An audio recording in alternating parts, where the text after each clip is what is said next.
What's up, basketball fans? Welcome to the Ratch Report. It is time to talk about the Toronto Raptors because December 15th is the date that players that signed during the offseason can become trade eligible. And we'll see more trades as we approach the trade deadline.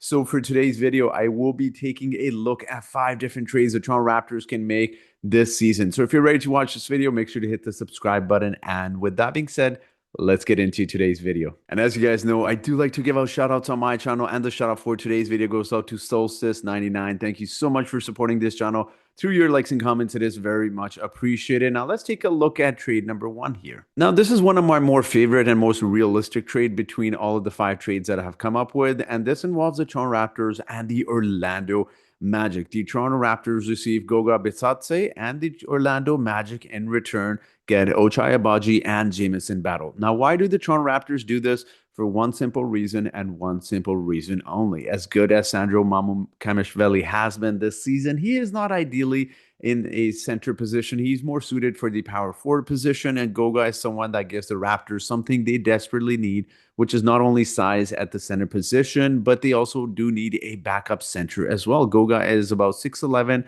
250 pounds, and we've seen what he was capable of doing when he gets a lot of minutes. But in this case with the Toronto Raptors, we're just wanting someone that can play good quality minutes, and Goga could definitely fit that role here for the Toronto Raptors. Now, why do the Orlando Magic do this? Well, Wendell Carter Jr. has had a bounce back season. He has looked good, and he's reclaimed his starting role in the center position in the starting lineup for the Orlando Magic. And for giving up Goga, the Orlando Magic get Ochai Agbaji and Jamison Battle. Now, why do the Magic do this? For a few reasons here. Ochai gives them defense, while Jamison Battle gives them three-point shooting. They are always a team that will look at defensive players, but Ochai can also shoot the three, don't get me wrong here, but Jamison Battle is someone they would absolutely love to have here. Someone that not only gives them size at the small forward position, being 6'7", this is someone you could essentially play with Desmond Bane to really space out the floor for Franz Wagner and someone like Paulo as well. So I think this is a trade. Although these two teams are rivals and these two teams are, potentially teams that can face off in the playoffs here, these are the, few players going to the Orlando Magic that will really actually help them with some of their desperate needs. They've always been a team that needs three-point shooting.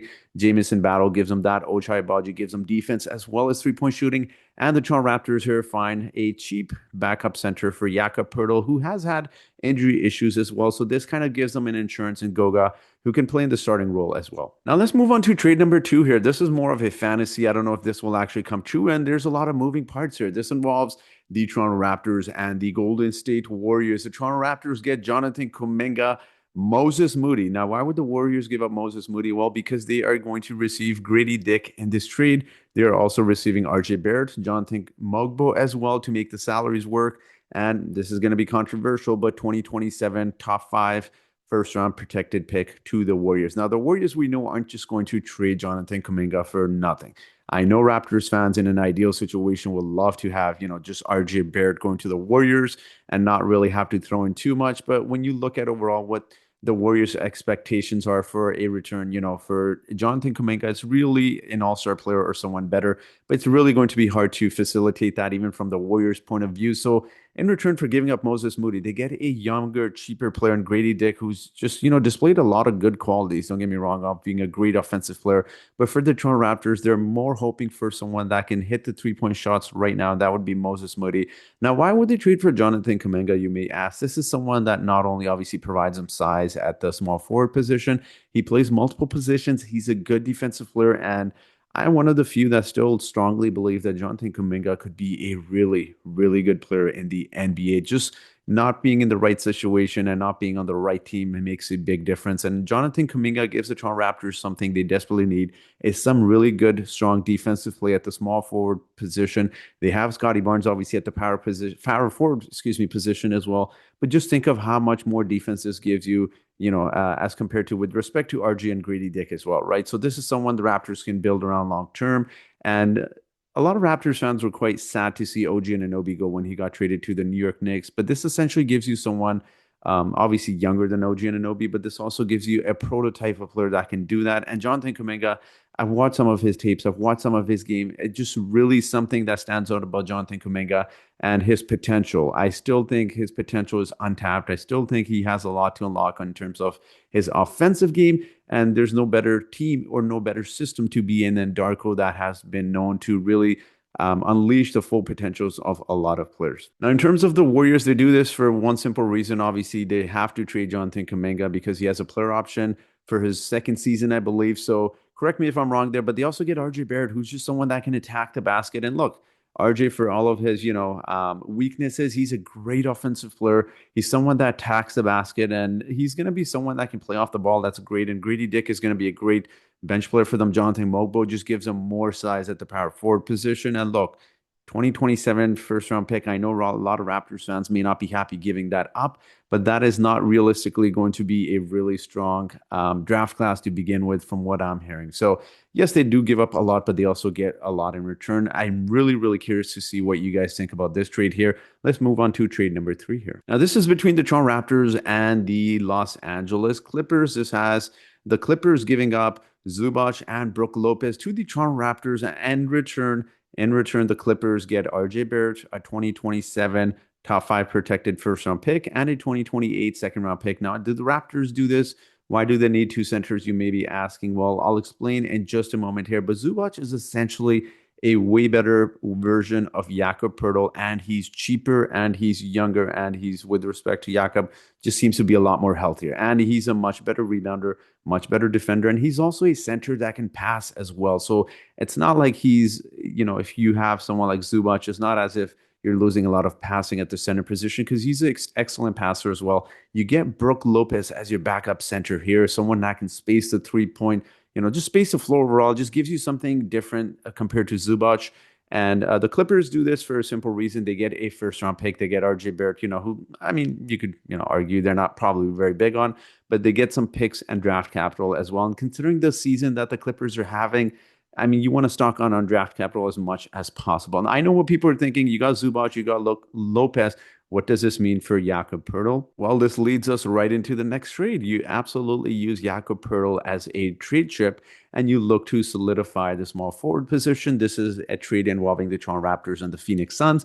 The Phoenix Suns get Jakob Poeltl, Ochai Agbaji, Grady Dick. The Toronto Raptors get Dylan Brooke and Royce O'Neal. Now, the Raptors have long needed someone at the small forward position, as I've said with Jonathan Kuminga, someone that can absolutely play hard-nosed defense. And when you look at Dylan Brooks, he really is a game changer for teams when he goes there. It just seems like their defense improves that much more. And the Raptors are already a pretty good, decent, not, I shouldn't say decent, but pretty good defensive team this year, and he can make it that much better. Royce O'Neal, this is going to be one of those players that's kind of a throw-in, but I mean, Royce O'Neal is an excellent player as well. Let's not confuse this as a throw-in. He's someone that can shoot threes. And Dylan Brooke, I've said this in the offseason, guys. I made a video in the offseason talking about how Zubac and Dylan Brooks would be a great addition. I mean, look at the Raptors starting 5 if, the last 2 trades were to happen. The Raptors starting 5 would be Zubac, Scotty Barnes, Brandon Ingram, Dylan Brooks, and Emmanuel Quickly. So, I mean, and you could even argue, you could even sneak in Royce O'Neal in there at times, with mixing the starting lineup with the bench position as well. So this just solidifies the Raptors starting 5. And this would be an absolute treasure to have for the Toronto Raptors. Again, in a ideal position, do the Phoenix Suns do this? I'm not quite sure. Their center position seems to be a lot better than it was during the offseason. And that's why I said the Raptors should have traded for Dylan Brooks during the offseason, because now the Phoenix Suns are winning quite a few games. And maybe they demand a lot for Dylan Brooks. This is not just someone they move off of, again, but as a Raptors fan, it'd be great to have Dylan Brooks on the Raptors squad. And lastly, we come to our 5th trade here. Again, this is just one of those trades you just kind of it's either losing Ochai Agbaji in free agency or you get some sort of return from him. This involves the Toronto Raptors and the Pacers. The Pacers get Ochai Agbaji because their defense is absolutely horrendous. Absolutely horrendous. They need 3-point shooting, which they can always use. In return, the Toronto Raptors get Tony Bradley, and he's going to be one of those players you either waive or just keep in terms of a third center if you really, really do need to play someone. Ben Shepherd, again, just one of those essentially throwing. No disrespect to Ben Shepherd. He's going to be one of those, 9, 10, 11 men off the bench. Not a really good bench player, if you ask me personally, but it's just one of those things you have to absorb in terms of salary. But this is where, the Raptors get a decent draft capital for Ochai is 2027 second round pick via Utah Jazz and 2028 via Dallas. Those potential picks could be really good depending on how bad the Dallas Mavericks are after trading Anthony Davis. And eventually they'll look to probably trade Kyrie Irving as well. So again, this trade is just whatever. Again, it's not the best trades, but also Ochai only making $6.3 million. Realistically, you're not going to get a first round pick. You're only going to get a second round pick for Ochai. So let me know your thoughts on all of these 5 trades. Which was your favorite? Which was your least favorite? Let me know in the comment section below. And as always, I do have a trivia question for you today. And the trivia question is, where do the Raptors rank in the NBA in points allowed per game? Is it A, 11th? Is it B, 7th?